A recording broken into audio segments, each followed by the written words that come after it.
Oke, assalamualaikum warahmatullahi wabarakatuh. Di sini saya ingin mempraktekkan membuat ekoenzim ya. Ini adalah bahan dan alat-alat yang diperlukan. Bahannya ada sisa sayur dan buah segar, ya, tidak boleh busuk, tidak boleh yang sudah dimasak. Jadi harus segar gitu. Kemudian ini ada air, ini ada gula merah asli, harus asli ya. Nanti kalau palsu mempengaruhi produk, mempengaruhi hasilnya. Jadi yang pertama dilakukan adalah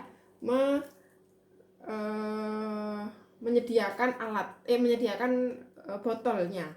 Jadi kalau di modul itu botol yang disarankan adalah yang bertutup lebar gitu ya. Bisa toples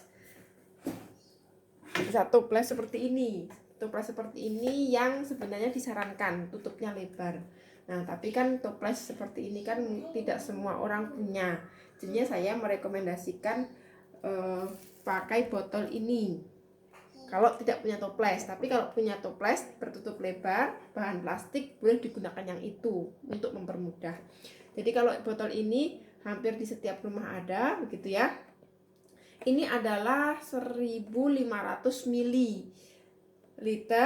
Nah, maka sudah dihitung kan, kalau wadahnya 1500 maka airnya adalah 900 ml. Kemudian buah dan sayurnya berapa? 270 gram dan gulanya 90 gram. Nah, caranya adalah kita timbang ya. Kita timbang sayurnya. Ini sayurnya ada 100. Saya punya 100. Tadi 150 ya, kurang satu. Nah, 150 gram ya.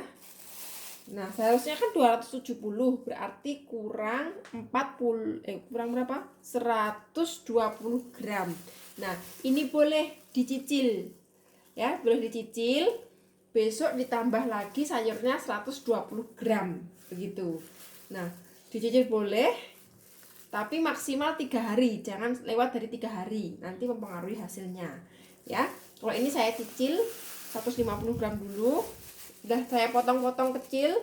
Ukurannya bagaimana ukurannya, Bu? Ukurannya pokoknya yang penting bisa masuk ke sini, bisa masuk ke tutup botol ini gitu. Ukurannya tidak paten, pokoknya yang penting bisa masuk gitu.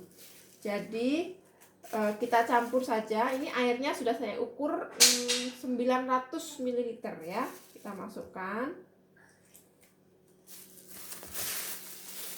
sayurnya, kemudian dimasukkan gulanya. Ini gulanya tadi gulanya belum di ini. Nah, ini gulanya 91, nggak apa, lebih 1 gram ya, 1 gram. Kemudian dimasukkan ke sini. Nah, gulanya boleh dipukul-pukul dulu menggunakan pokoknya dihancurkan. Bisa menggunakan yang untuk menyambel itu bisa, pokoknya dihancurkan biar cepat ya. Nah, ini sambil dihancurkan biar larut sama air, sambil diperes-peres gitu, diperes-peres.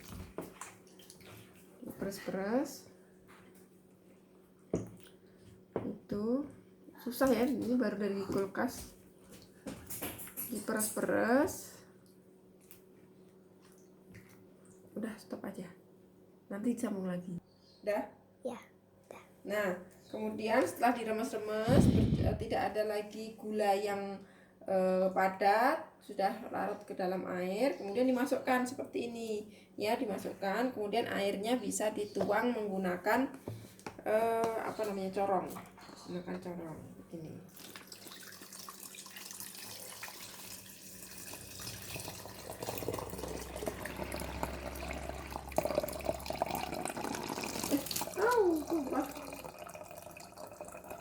Hati-hati lah.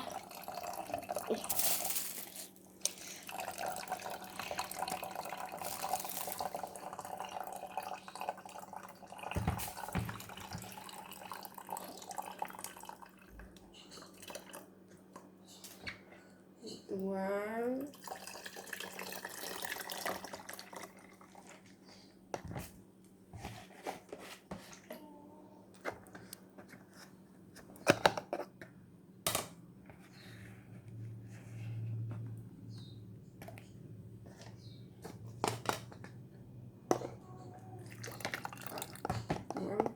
tuang semuanya.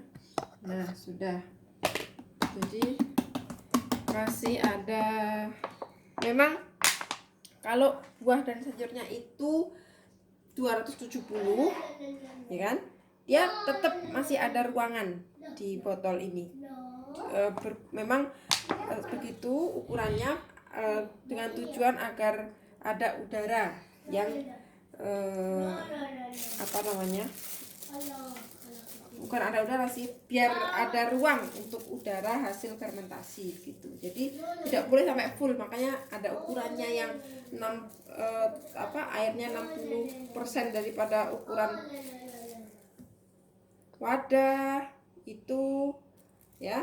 Itu karena biar untuk kasih ruangan untuk udara hasil fermentasi.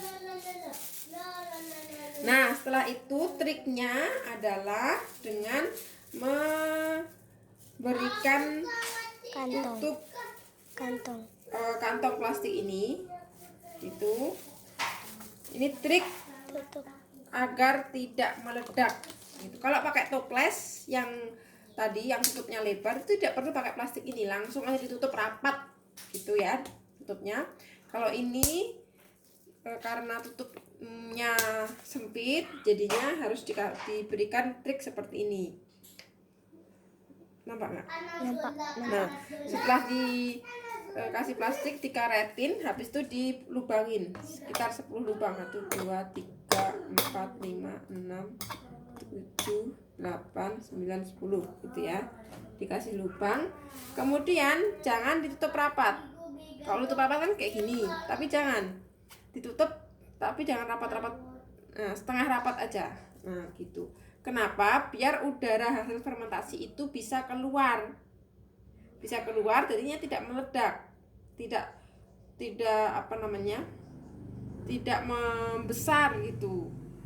Nanti kalau dia udaranya tidak bisa keluar, nanti bisa dibuka itu langsung cos kayak soda itu, jadi nanti bisa meledak. Nah, ini ditutup setengah aja, setengah rapat ya. Jangan kuat-kuat. Nah, setengah rapat. Nah, kemudian setelah 2 minggu itu nanti plastiknya bisa dibuka, kemudian dibuang, baru ditutup rapat serapat-rapatnya gitu. Nanti insya Allah tidak meledak. Begitu cara membuatnya. Kemudian diberikan label ya, dilabeli seperti ini. Dilabeli seperti ini. Ini labelnya ya. Tanggalnya ya, tanggal pembuatan 9 September, 10 Desember ini tanggal panen, sekitar kan 3 bulan. Kemudian komposisinya pepaya, jeruk, apel. Hari pertama 150 gram, nanti ditambah lagi apa? Semisal timun, tomat. Nah, berarti hari kedua 120 gram, berarti total 270 gram. Ini menulisnya pakai pensil, jangan pakai pena, karena nanti kalau kena air itu bisa luntur pena. Kalau pensil nggak bisa luntur ya. Sudah ditunggu sampai 2 minggu, baru nanti dibuang plastiknya, itu rapat itu. Dia harus rapat. Itu nanti kalau ada jamur-jamur putih itu hal yang wajar, itu bukan berarti gagal. Gagal ketika ada jamur hitam dan berbau got. Ya, hasil panen ekoenzim itu baunya asam-asam segar begitu. Ya, warna ekoenzim tergantung dari warna buah dan sayurnya. Oke, sudah, terima kasih.